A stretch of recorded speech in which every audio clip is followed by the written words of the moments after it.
First name's Donnie, last name's Glover. In it to win it for the long haul, baby. We have with us the one and only, the mental health guru, my therapist, the one and only Natasha Pierre, all the way from Florida. Hi, Donnie. How you doing? I'm good. I'm good. It's good to be with you. Good to be 6 feet above ground, all of that. Yes, indeedy. Okay, so I'm going to put up the first thing, Mm-hmm. and I'll go through these one by one. Boundaries. I heard that deep breath. Let me put some set boundaries early. Setting boundaries. Because you're going to teach me how to do this thing. I'm going to learn this thing called relationships. You're going to learn today. Okay, there we go. Set boundaries. Early. It's, sometimes I think when I was first introduced to the concept of boundaries, I thought it was something that other people had to do. And time, experiences, hurt, frustration, disappointment taught me that I'm the one that is responsible for not only setting, because that's the easy part. I think we all know what we need, what boundaries we need. The hard part is actually maintaining and enforcing those boundaries. For example, if I say I do not take calls before 9 a.m., I don't take calls before 9 a.m. unless you're in my circle of trust. And I can count those people on two hands, maybe. That's people who aren't my family. I'm not doing that. It's a boundary for me. And it's not about you. It's about what I need to get my day started. It's about what I know I need every day so that I'm able to show up and be my favorite self, not just my best self. And sometimes we make concessions and we relax our boundaries. And then when we get hurt, we want to blame the other person. But if we're honest, we have and we played a supporting role in our feelings being hurt because we didn't enforce those boundaries. I got a phone call about 7 o'clock. I'm like, Negro, you know you wrong. He live on the West Coast, long time buddy, but I don't care. I'm trying to get ready for 9 a.m. and I don't want to hear about your drama at 7 a.m. I want a peaceful woosah namaste morning. And it really doesn't matter what you're doing. Even if you are sitting on the couch, drinking your coffee and watching your favorite TV show, that's busy. The boundary isn't about the other. It's not punitive. It's not I'm punishing you. You can't speak to me before 9 o'clock. It's ensuring that what I need, I have. And if you love me, if you support me, if you really want me well, you will want me to do whatever is necessary at whatever time to ensure that I'm able to be my best, not just for you, but first for myself and then for everyone else. So I no longer give reasons for the boundary when I'm enforcing the boundary because it doesn't matter. It's a boundary. Do we ask, well, why is it 70 miles per hour instead of 80? No, you just adhere to the boundary or the consequences. And I'm okay with that. Communicate them. You cannot expect you did not inspect. So many times we're walking around with unspoken expectations. Well, I expected you to call me. I expected you to like my Facebook post. I expected you to check up. Just this morning, I had some people cross my mind. I'm like, wow, I haven't seen them in a while. So I went to their Facebook page. Here's the thing. Your algorithm on social media is going to give you more of whatever it is that you're looking at. And sometimes people fall through the cracks. That's why I rely heavily on discernment. I know too many people and I care about too many people to spend my day checking in everyone. So when someone crosses my mind, I reach out to them. I check their Facebook post. I send them a text because we're all busy. And so I tell my friends, I'm like, you're the last person. I'm the last person that you have to worry about. She's going to be mad because she didn't hear from me. No, I won't. It's okay because phones work both ways. But if you're not communicating about, if I'm not telling people, do not call me before 9 a.m., and then people are calling before 9 a.m. and I'm answering the phone with an attitude, I'm the one in the wrong. I need to let people know, hey, I don't take calls before 9. Reach out to me after then. Or when they call at 7:30, I'll call them back at 9:01 and say, hey, I don't take calls before 9. That's just it. Communicate. Else you might get cussed out. It ain't complicated. You might get It's leaned on. not. Why It's you in a not. I bad think mood? Why you calling me 6:30 in the morning? What's that important?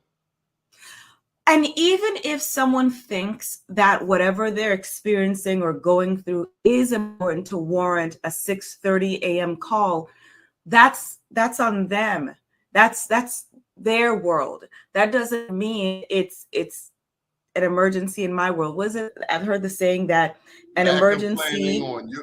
Lack of planning on your part does not constitute a national emergency on mine.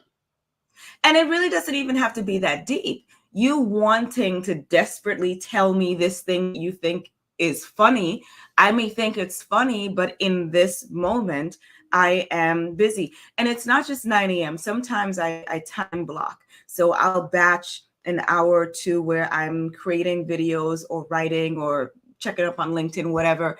And I put my phone on not disturb because I do not want to be disturbed during that time. I want to be focused. I want to get that task completed and then go on with my day. If you happen to call me during that time, depending on whatever focus setting is on my phone, some people can get through, some can't. And I don't make apologies for that, Donnie, because it's a boundary. It's my boundary, and I need to be healthy. I need to be emotionally, mentally, professionally, everyly healthy in order to do what I do. And the people who love me get it. Communicate assertively. You can be assertive in a non-aggressive manner. You ain't got to crack slick when you laying down the law. No, just say, hey, I saw that you called me, but I don't take calls before 9. And you carry on with the conversation. There is no, I don't take calls before 9 because, see, years ago, I wouldn't take calls before 9 because I was on medication that still had me groggy. And I needed that time just to get myself together. But I found over time that up until 9 o'clock, I want that for me. So even if I am in an interview or I'm on a call or I'm outside of my house, it's purposeful work. I'm not just chatting. I like my time. I like my mornings, and so I keep them to myself. I think this one here is going to be interesting because we are all growing, we're all evolving, and sometimes things change. 100%, and that means that it works both ways. See, some people had unfettered access to me in a previous season. In this season, whether it is something they did or it's something that's going on in my life or other people that need that access. Okay, you were VIP in one season. Today, you're just general admission. And it's not a valuation on you. It is more of what's going on in my life. And you can't, I am not bothered by people's boundaries. Set your boundaries. Stand 10 toes down on doing whatever is best for you, because I will be doing the same. And so reevaluate, conduct audits. What area of your life, I was talking about the 5 people that you speak to every day. Are those 5 people pouring into you, making you a better person, lifting you? Are you able to make money with them? Can they make you laugh? Are they able to pull you out of a funk? Can they remind you of who you are? If the 5 people you are talking to cannot do those things for you, you need 5 new people. That's it. Adulting. Hit the road, Jack. And here's the thing. It's not even that you get rid of people. We triage everything in our lives right now as adults. You have to. Everyone can't be top priority. Everyone can't be right now conversation. And I think, again, people who get it, get it. So yeah, reevaluate. And we're heading into winter. Fur coats, down jackets, puffer coats, they're going to be beneficial in this season. Around May, June of next year, We're putting those things in storage. Why? Because we don't need it in that season. Again, it's not a valuation of the person. It's just saying that the support that you gave me in a past season is not the support I need now. The conversation you gave me in the past season is not what I need now. And that's what humans do. We're not, consuming milk for the rest of our lives. After we get some teeth, we start eating hard and solid foods. And that's okay. Okay, we're going to discuss some different kinds of boundaries. And I got to tell you, the next one is sexual boundaries. Okay, emotional boundaries. Okay. Set limits around what you are or are not comfortable with. My emotional boundaries, emotional and mental boundaries, all focus on peace. If I'm not at peace, there's a problem. I am unapologetic about hard boundaries around my emotions, around my mental health.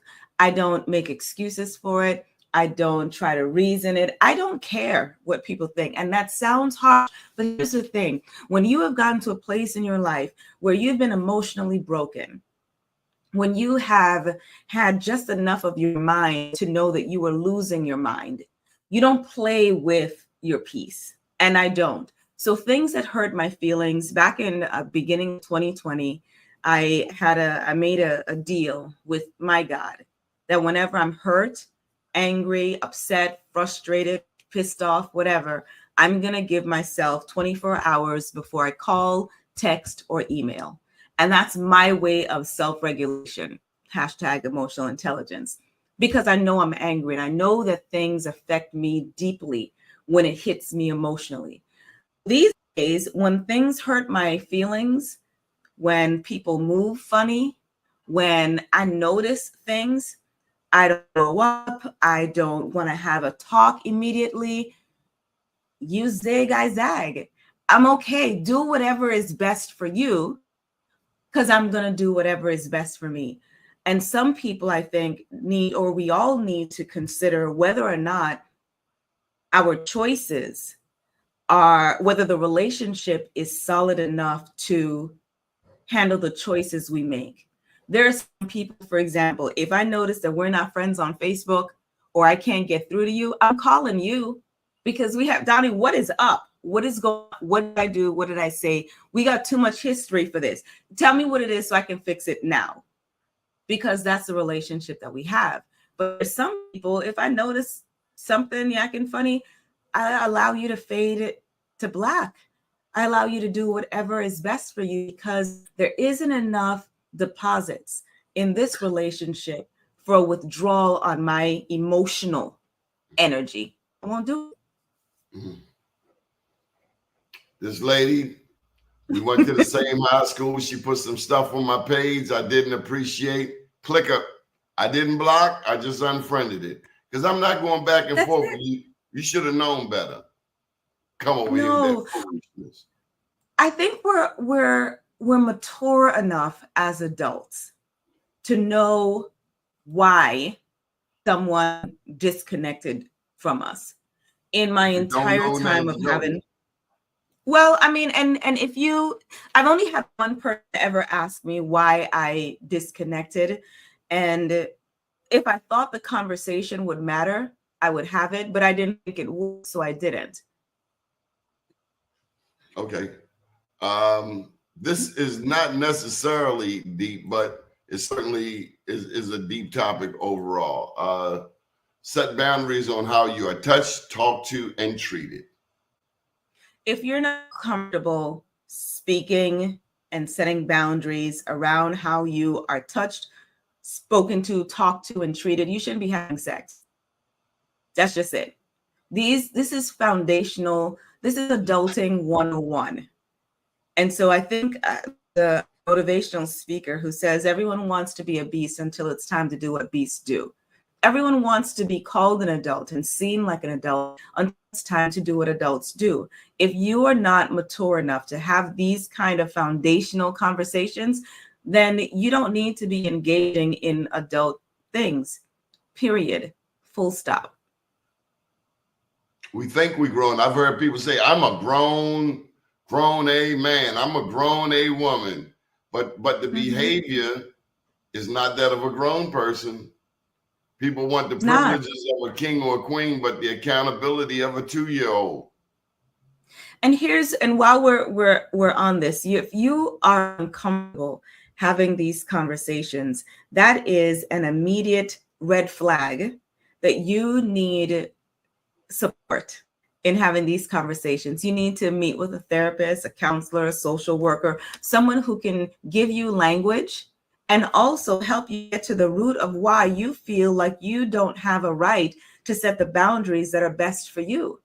There's an issue going on there. And I think so many people who just go through life and navigate being them, calling some of these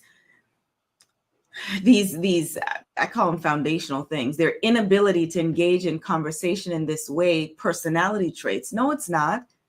There is growth is stunted somewhere, and you need support. There's nothing wrong with it. It only becomes wrong if you continue to allow it to go unchecked.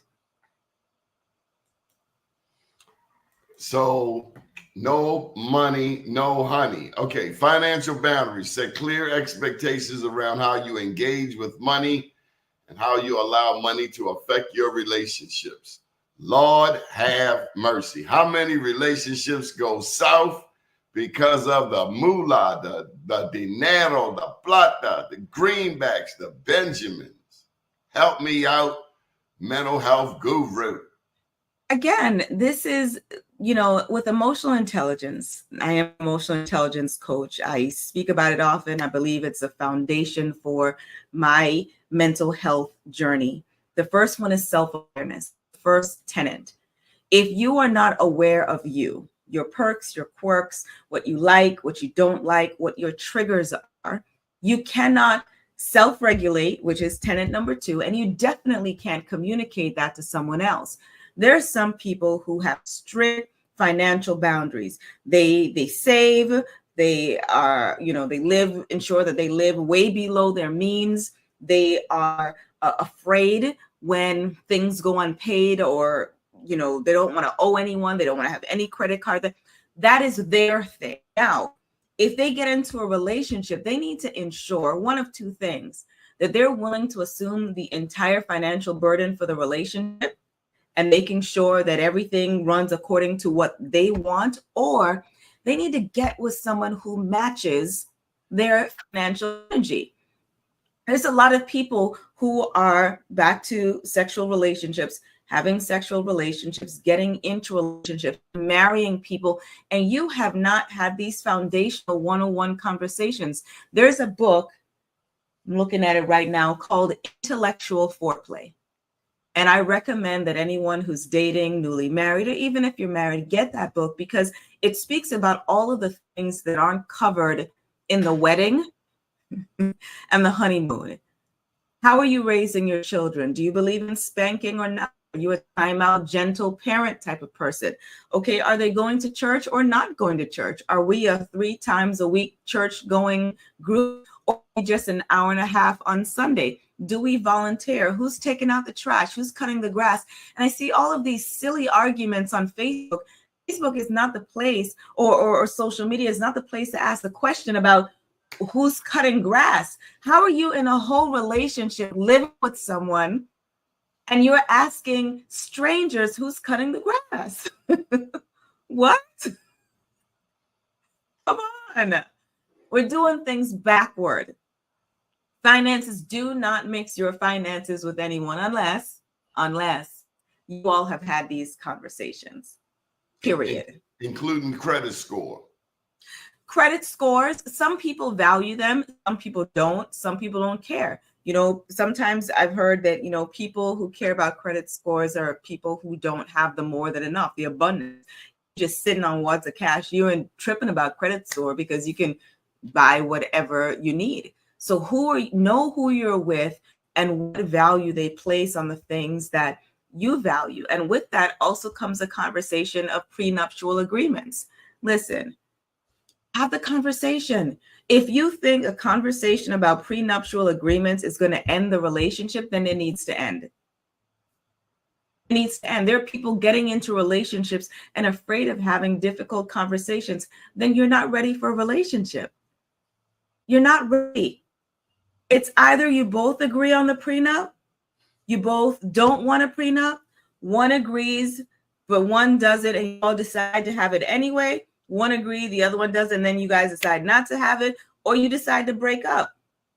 This is what adults do. Are we adulting? Because adulting, the last time I checked, is not a buffet. You just get all. That sounds like a book. Are we adulting? Are we? Let me write that down. Heard it here first. Are we or not? We gotta have these conversations. We got to. So this is a topic. We even have a category on Be More News on emotional intelligence. What in the world is this 21st century trending topic du jour? Emotional intelligence. I'm going to give you the very simple definition that my late emotional intelligence mentor gave to me.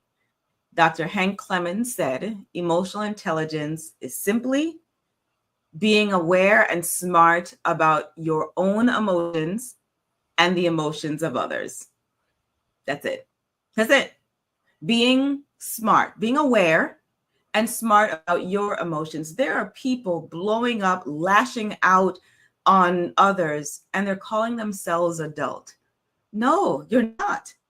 If you should be the first person to know that you have an attitude, to know that you are depressed, frustrated, hurt, disappointed, feeling rejected, you should be the first person. And when I speak on mental health, I start with this. Just because you have a mental health diagnosis, I was diagnosed with bipolar disorder. It's a mood disorder. Just because I was diagnosed with a mood disorder doesn't mean I have unfettered access and ability to blow up at people whenever I want. I can, but then I also have to be able to accept the consequences of my tantrums. No, I've got to be self-aware. I need to know when it's a full moon. I need to know when my cycle is coming. I need to know when my feelings are hurt. I need to know when I'm feeling rejected, disappointed, or whatever other negative emotion that I'm feeling, so I can regulate first. What if I hazelnut creamer in my coffee instead of French vanilla, and I got an attitude, and now I come here and you're asking me a question. I'm like, yeah, that's cool. Emotional intelligence, yeah, people need to know what it is. Really? Part of adulting is recognizing that you're not the only person on the planet. You're not the only person with feelings. And part of being an adult is recognizing that we're in community, and community requires you to check yourself before you wreck your relationships. And there's a lot of people walking around saying, I'm an Aries, I'm a firstborn, I'm a Leo, I'm a whatever. I don't care. You have to, if you mistreat me, you have to hope that our relationship is strong enough to weather that, because some people don't and won't get the same me twice. Goddamn right. It's called bye.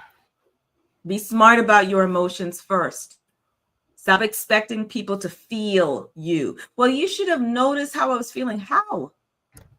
Are we not communicating, or are we only doing telepathy? Because I got some things I'd like to communicate to you. We've got to be adult. We've got to communicate. That's adulting 101. This is from Michael down in Tampa. We used emotional intelligence as an approach to reduce violence among at-risk hardcore youth. We also use reverse psychology. Okay. Yeah, it's important. Self-awareness, especially with children. The reason why we're having so many conflicts, not just with children, also just people in general. People aren't aware of what they're feeling. They're not aware or smart about their emotions. There is a saying that I saw a couple years ago. I sat with my anger long enough to know that her name was grief. There's a lot of people grieving. And because grief is such an uncomfortable and seldom discussed topic, they don't know how to navigate it. So what do? They withdraw, they get silent, they're moody, they're short-tempered, impatient, cantankerous, antagonistic, all of these things in community. And you want me to wade through that cesspool of negative emotions to know that you're still grieving? What? I need you to communicate. I got other stuff too. I'm dealing with other stuff too. I'm dealing with other people. You're not my only person that's dealing with stuff. So we need to communicate. When we see children lashing out, I just had this conversation yesterday. Children are lashing out down here in Florida. I'm reminding parents that adults aren't the only ones affected by the hurricanes. So if there's changes in your child's behavior, pay attention to it, because problem children aren't born, they're made. They're made by adults. They're made by situations and circumstances. So if you have a child that is misbehaving, that's acting out, that's hitting, doing whatever, why? What, instead of saying what's wrong with you, what happened to you? What did you see? What were you exposed to? What are you feeling? Let's talk. Protect you and your partner. Boundaries can help you feel respected and comfortable with the dynamics of the relationship. I have I know that we're in a very social media driven society. I get it. And I have you will never see me talk about my relationship. Not I never. thought you were going to say, I would never see you go butt naked on Facebook. They go butt naked and they got 5 likes. It's like, wow. Don't you feel like I'm not doing that? My God. Put some clothes on, ladies. But there's secret and there's private. I speak about my mental health and all of that all the time, so that's not secret. But I do respect my privacy. I do respect the sanctity of my relationships and my friendships. So me and you, for example, yeah, people should know not to try that. You're in my inner circle. And so there's some things, every time I see you isn't going to be a Facebook picture moment. Every time we talk doesn't have to be I spoke to Donnie and it won't be that, because I protect that. Because here's what I've noticed over the years about social media. People can speak on what you put out there. If I don't put it out, you don't have an opinion. And it's really not about me. It's about you, because I know my cutoff game is strong. If you speak on Donnie, if you hurt Donnie, if you have anything to say about Donnie, I'm cutting you off, not him. So with relationships, with friendships, I have friends that are celebrities, that are elected officials.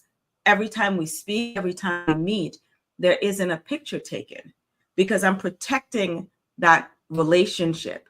I have friends that work in media. I don't always tag them in things that they do for me. Why? Because I know people are silly. I don't want to bring that unwanted attention to them. So when it comes to protecting your partner, there's some things that you will never see from me when it comes to a relationship, because what is this thing? What is understood doesn't have to be explained. Mm-hmm. I already know I'm in the relationship. Why do I got to put it out there? So that you be, oh my God, you guys look so cute together. I already know that. I don't want to be a target. You guys are great. Sometimes we make ourselves a target. You. Yeah. I'm not giving you anything to discuss, to talk about, to comment on, because I really don't care. And I think that's part of protecting your partner.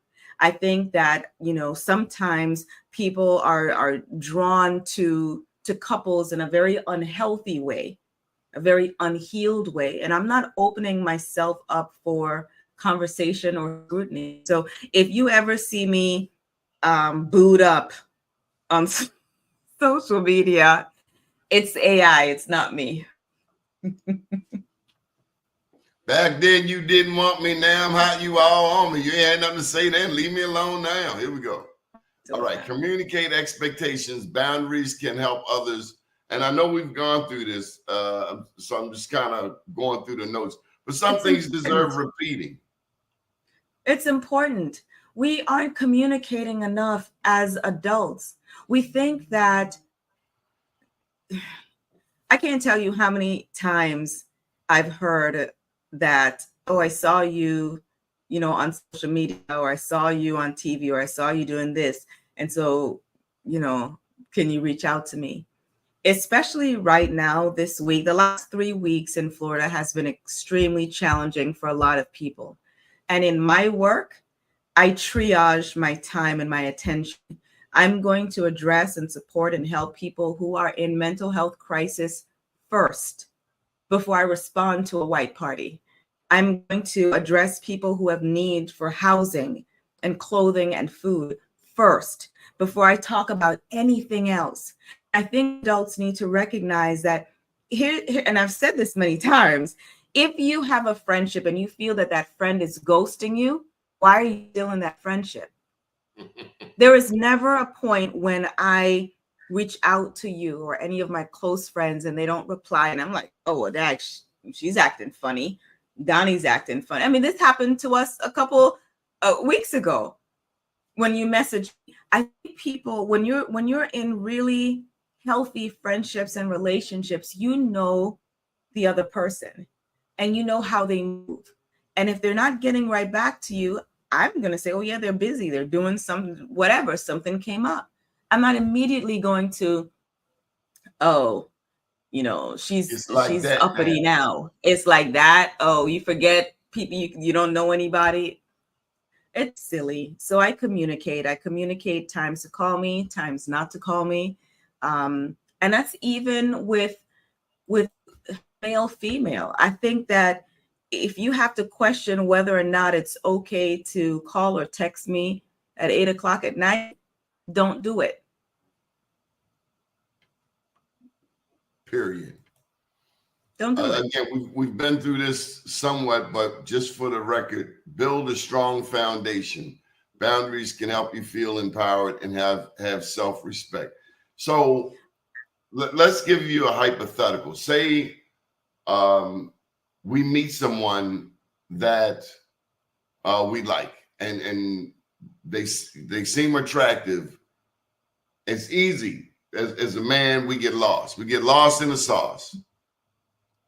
Talk to me as if I were your brother, your son,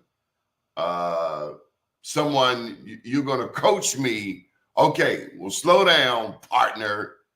You got to work on the foundation. Well, what the heck is the foundation? Because honestly, sex education, relationships is not something that previous generations were good at sharing. Generally speaking, a lot of us learn what we learn in the streets from our peers, from older peers who had just as much damn misinformation.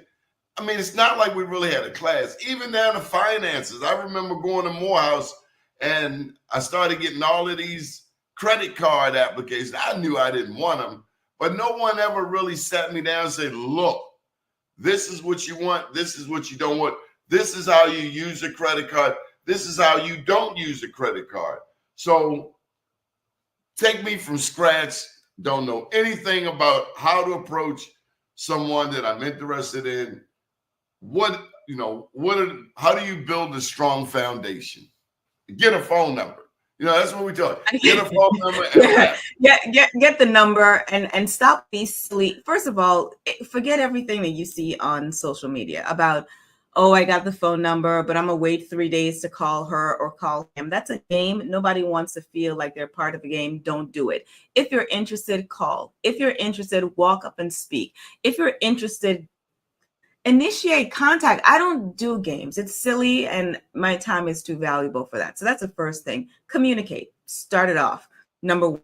After that, and I wouldn't even say the rules, but the speed of these steps would change based on what age you're in. I think for anyone that's in their teens and 20s, you can take your time because you're likely building your career. You are building your business, you're building your brand, you're building you first, which needs to be solid before you enter into any coupledom. In your 30s, 40s, the time between things shorten. Like I don't understand shows like Catfish. There's no way on the planet that would be speaking to anyone past a week, and we don't FaceTime, Zoom, or something, so I know how you look and know that you're real. I don't understand that.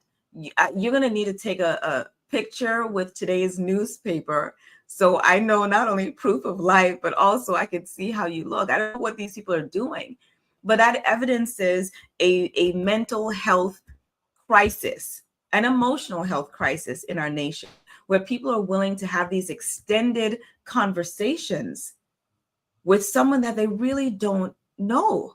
Why aren't you meeting? 35, 40, 50, 55, 60. What are we talking on the phone for 90 days for? I don't get it. Have the communication, meet. I am a 100% proponent of allowing taking sex off the table immediately. And that includes any conversations about sex. I got to know if I like you. I got to know about all of the things that we discuss, your boundaries, financial boundaries, your faith or lack thereof. I got to know about your work. I want to know what your family dynamic is like. Do you have sisters, a mom? How do you treat them? Do you have children? How do you treat the children's or child's mother or father? These are foundational conversations that people aren't having because they speak right into intimacy, and then they blink and they realize, you got twins? You got a criminal record? And did time? Google people. Everyone, I think, every adult has a social or an online footprint. If you are not going through their social media, their LinkedIn, Facebook, whatever, Googling them to find out what you can, you're not doing your due diligence. And that's not being sneaky. I do that if I want to find a new barbecue restaurant. I'm going to look to see what people have said about this place. You do the same thing with whoever you're interested in. I think people take their lives a little bit too cavalier. I don't have time to waste. And so, and let me address it, because I've heard it said, Natasha, that the reason why you feel the way you do is because you don't have problems dating, pretty privileged, blah, blah, blah. The rules are the same. Okay, I'm not going to waste my time. And it's not even that I'm approaching it from the standpoint of I'm a catch. Sir, you are a catch too. And I don't want to waste your time either. I want you to get to your forever person faster. And if it's not me, that's okay. But what we're not going to do is waste each other's time. One, because I have done the work. I've spent the money in therapy to make sure my self-esteem is where it needs to be, where I don't feel that you are going to be upgrading me. Upgrade you. No, but we have such an unhealthy approach to relationships. And we talk about everything that doesn't matter instead of ensuring, can I speak to this person? Can we both sit on the couch in silence watching a movie and me enjoy their company? When good things happen, who do I want to call? When bad things happen, who do I want to call? And you're ready to do forever? Right. Who can I run to? Here you go. Yeah. This is the final one. Regulate emotional energy. Boundaries can help you regulate how much emotional energy you spend on relationships and other tasks. You know, let me just say before you get there, time management. I think everybody could use a class on time management. I think the most valuable thing we own is our time. Yeah. And first, we have to put a value on our time. Yeah. Because And if we don't put a value on our time, we can't expect someone else to put a value on our time. And this goes back to emotional intelligence and self-awareness. Self-awareness is, I've got things to do. I'm going to give you 15 minutes and that's it.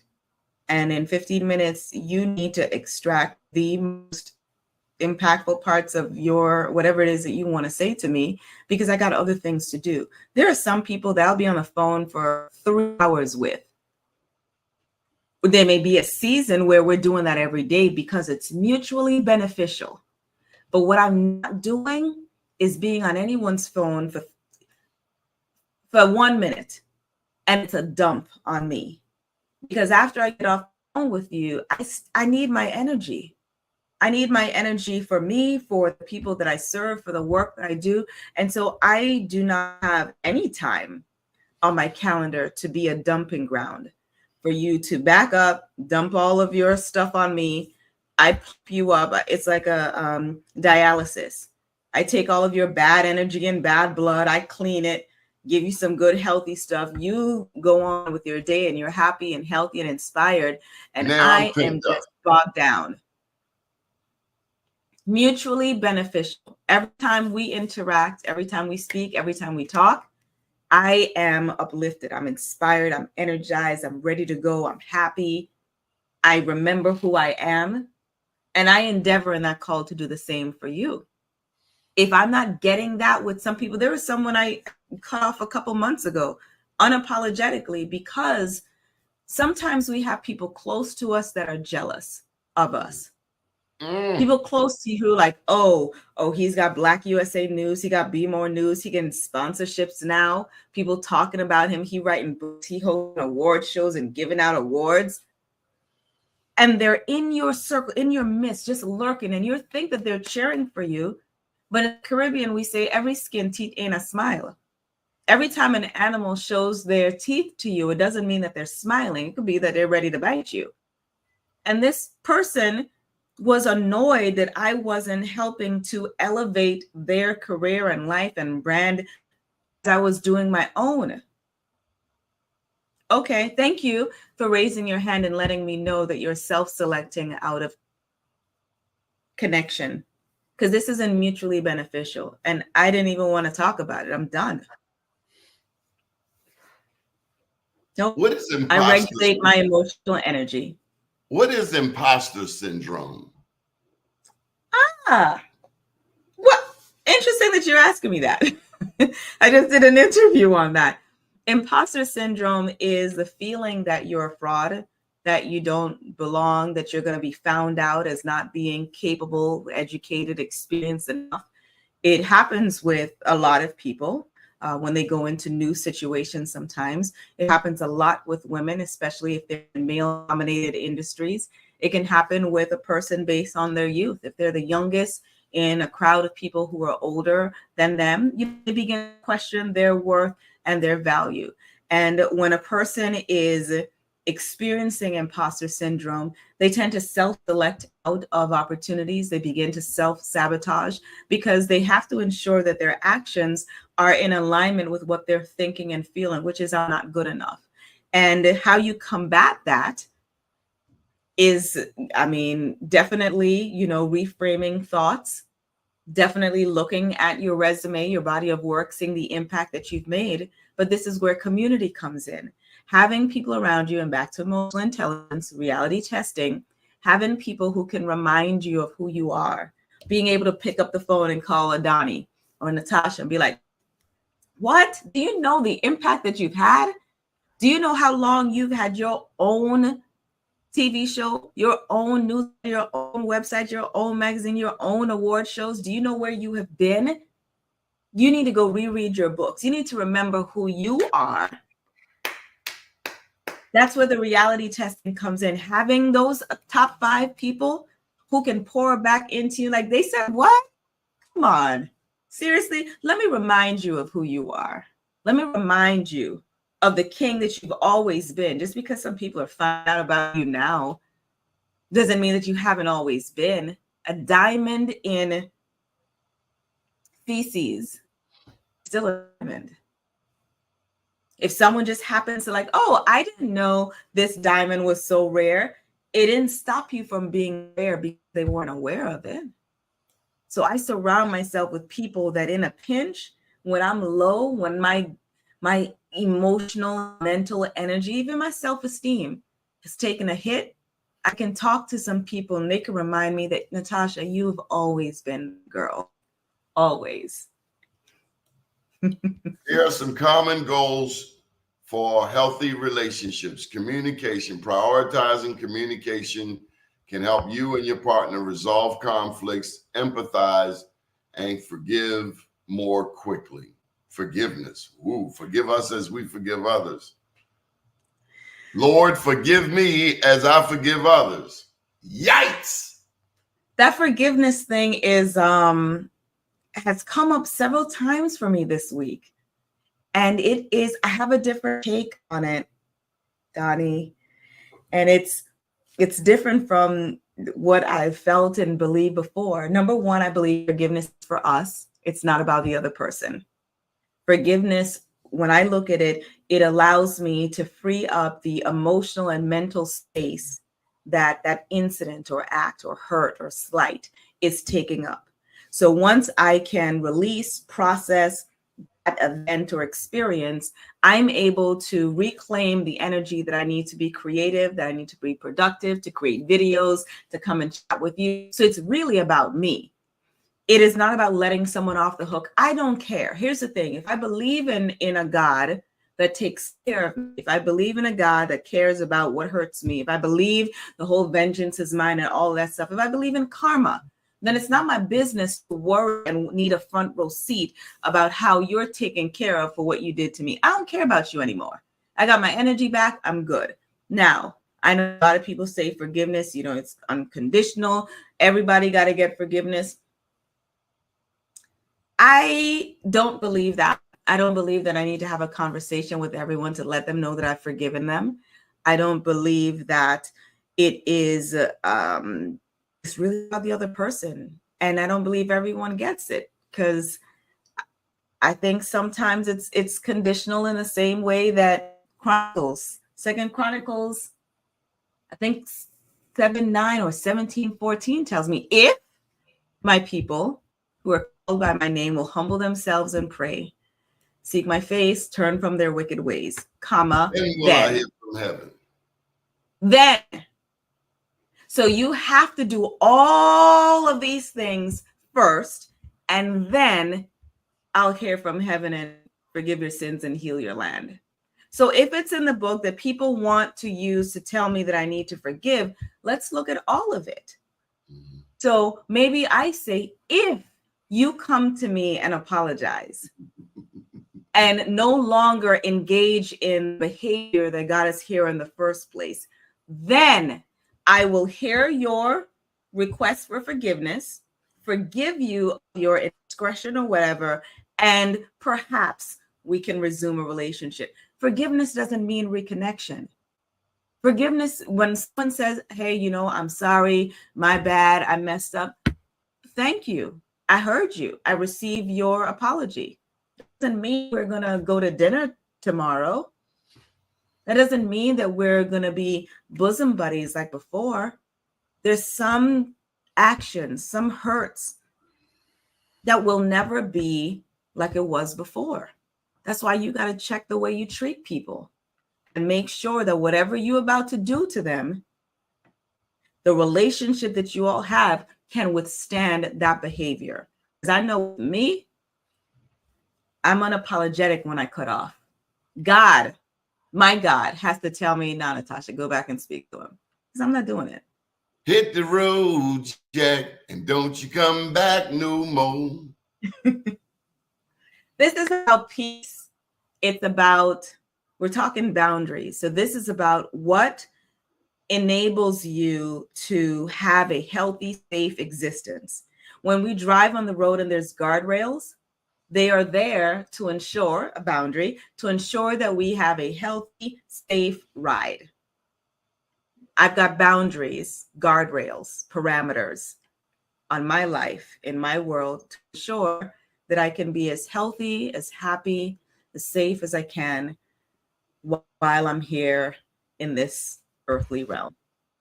I'll tell you something as a man that I was ignorant to, and that's love language. Mm-hmm. What the hell is love language? Okay, respect it's each other. It's a starting point. Love language, huh? It's a starting point.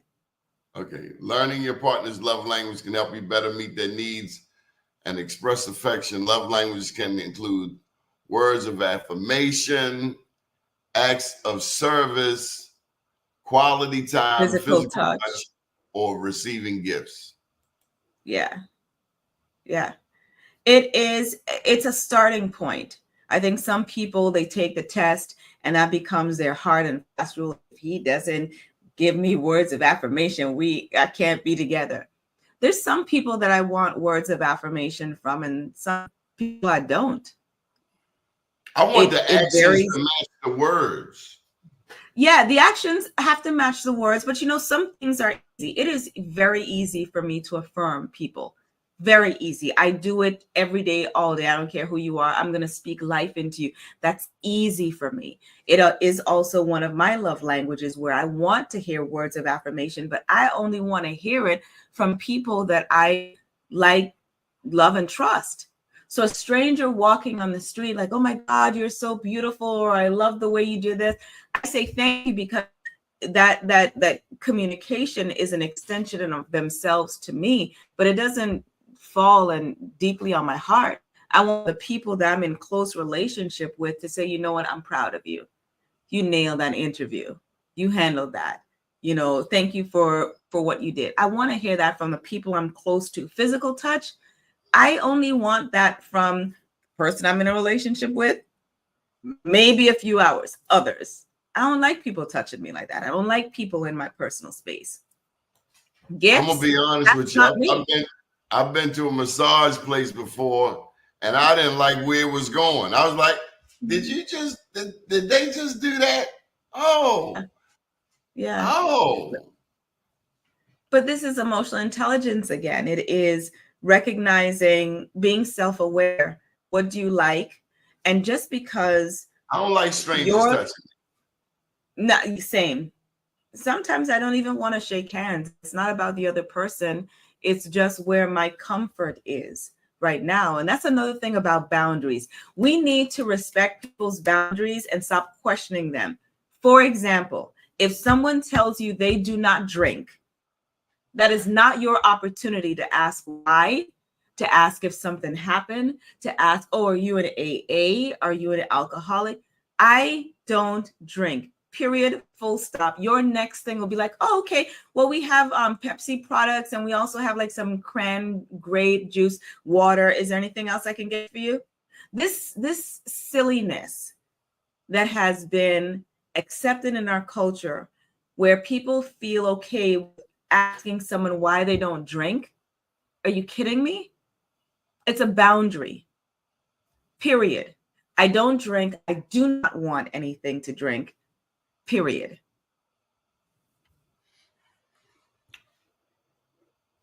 I want to get to the really important stuff. How to handle conflict. Two people are not always going to get along. There are going to be differences. For me, it's about talking to each other with respect, not raising our voices, being calm. And if the voices start to go up and the emotions start to go up, somebody has to be the adult and say, time out. Yeah, I think it even begins before then. Back to self-awareness, emotional intelligence. I am not the person that's able to resolve conflict in the moment that it happens. If it hurts me enough, if it makes me angry enough, I am self-aware enough to know, let's table this. We'll talk about it in a couple of days, in a few hours. And I say that to people.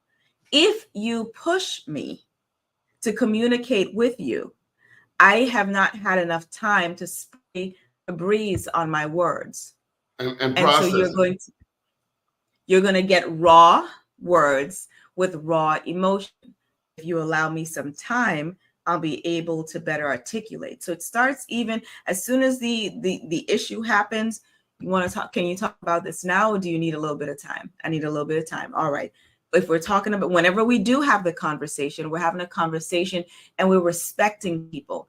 I don't get this, oh, I was angry, so that's why I said that to you. And if you are angry, don't say it, because you can't take that back. You can't take it back. You can't. And you cannot be bothered by someone who refuses your apology based on something that you said when you were angry. So it's communicating with respect. You know, I mean, I even hate that we have to say this, but you're not cursing, calling people out of their names. That's immaturity. It evidences low emotional intelligence because you're unable to self-regulate. You're not being smart about your emotions or the emotions of others. And you're not even engaging in foresight that after I demean this woman or this man, I'm going to still want to be in a relationship with them. It's not going to happen. You've eroded the foundation. Respect and love and safety are crucial in relationships. And I've heard it said that men want respect, women want safety. Well, the respect is not just physical presence respect. It's also emotional and mental respect. How can you call a man out his name and have him receive that as respect of his manhood, respect of his emotions and his mind?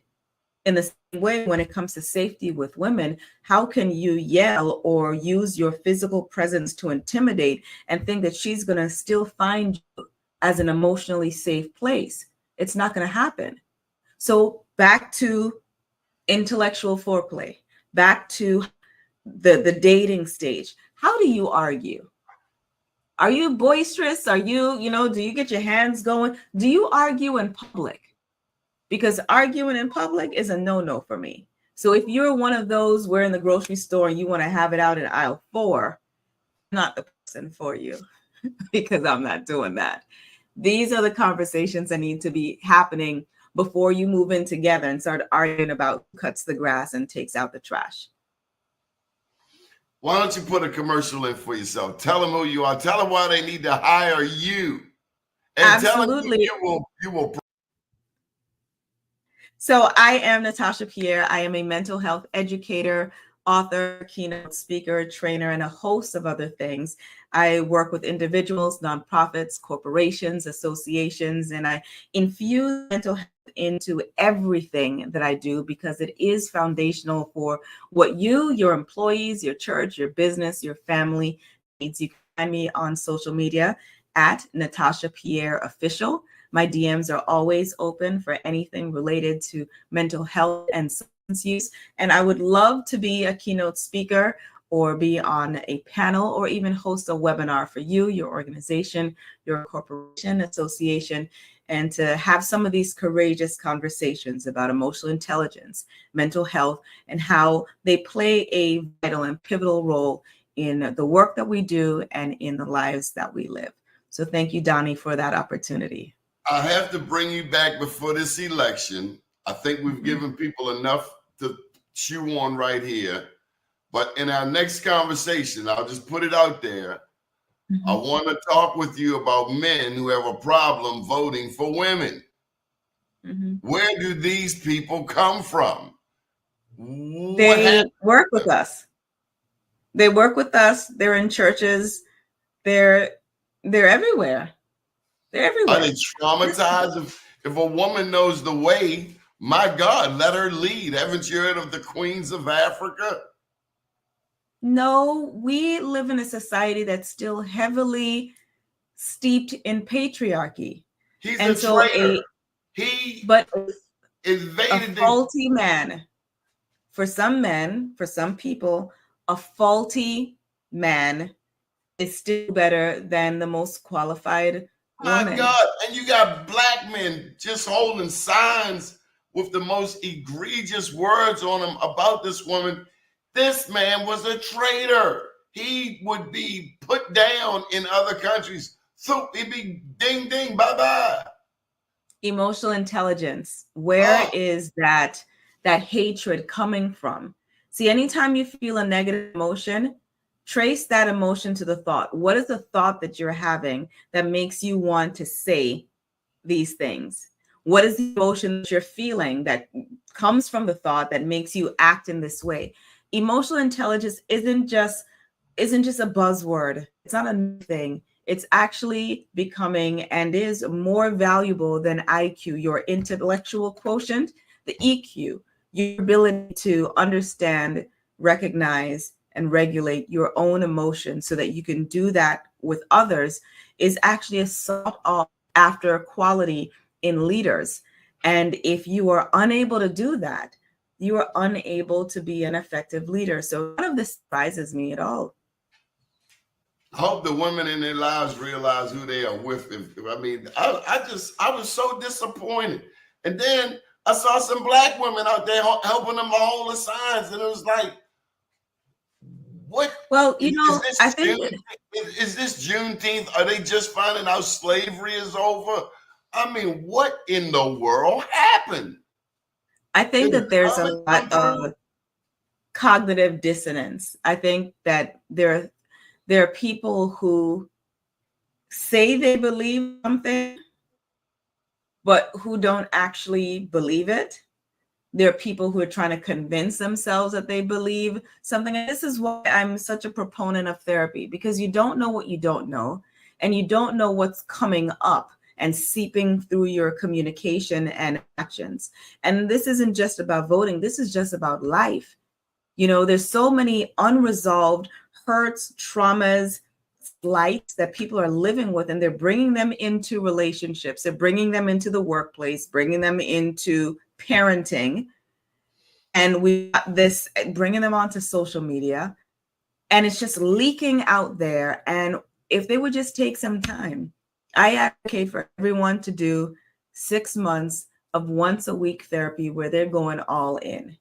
If at the end of that 6 months, once a week, where you've really, really invested, if you want to stop, that's fine. But I guarantee you that the end of that 6 months, you're going to want to keep going, because you're discovering things about yourself. You are uncovering things that have been silent drains, not only on your emotional, mental energy, exactly, but you've been suppressing it for so long, calling it that I'm a Leo, but it's not even about that. It's a hurt.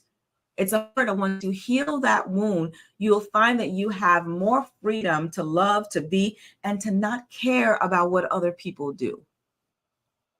I'm reminded when I talk with you that in case of emergency, put my oxygen mask on first and then put it on the baby. Because if I'm not breathing, I can't take care of anybody else, including my babies.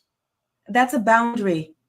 Meaning I got to make sure I'm good. I can't listen to your stuff to the point that it's injurious to me. And then when it's time for me to help save people, I'm too weak and sick and broken down to do anything. So I got to tell you no. I got to tell you no. I got to say not now. I got to say cancel plans. I got to do whatever is best for me, because when I'm called upon to serve, I can't say, well, dang, I'd like to, but I'm so drained from doing stuff that wasn't in my purpose. I'm so drained for sticking my nose where it didn't belong. I'm so drained of taking on other people's assignments because I didn't want that assignment to fall to the wayside. One of the best questions I ask myself is it my work to do? I love manatees. I love pit bulls. There are a gazillion causes, but is it my work to do? No, my work is mental health. So I stay in my lane. I stay in my lane. I stay in my lane. Thank you for being my friend. Always, Donnie. Always. I want you to have a powerful weekend, and I'm glad you were able to duck those, what was it, hurricanes coming through there? Yeah, Milton and Helene. Yeah, it's still tough for a lot of people. For a lot of people here, I was, and this is even to our experience isn't the only experience. I never lost power. I've got some dings in my car windshield, but that'll be repaired. But there are people who lost everything. People who were in waist and almost neck deep water.